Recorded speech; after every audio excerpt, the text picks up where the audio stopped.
อันแม้แต่การไม่ฆ่าสัตว์เนี่ยเป็นเบื้องต้นเลยของพรหมจรรย์เป็นเบื้องต้นของศาสนาพระพุทธเจ้าเราไม่ฆ่าสัตว์นี่ก็ทั้งนั้นถ้าเราไม่ฆ่าสัตว์เป็นคนที่จิตใจบอกโอ้โหฆ่าสัตว์นี่เลวร้าย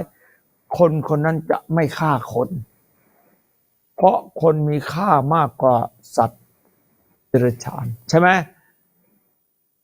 แล้วจะและคนนี่แหละเป็นวิบากซับซ้อนอีกหมุนรอบเชิงซ้อนคุณฆ่าสัตว์สัตว์มันก็ต้องจองเวรของคุณตอบแน่นอนคุณฆ่าสัตว์สัตว์มันโกรธมันรักชีวิตของมันอัตตาของมันมันก็ต้องผูกพันมันก็ต้องถือพยาบาทแน่นอนคนยิ่งไม่พยาบาทยิ่งสูงขึ้นเป็นอาริยบุคคลไม่พยาบาทกลับเป็นวิบากที่หนักยิ่งกว่าซับซ้อนไปอีกยิ่งไปฆ่าพระอรหันต์นะเจ้าเอ๋ยอนันตริยกรรมคุณจะต้องใช้หนี้วิบากอีกนับไม่ถ้วนเลยอนันตริยกรรมเนี่ย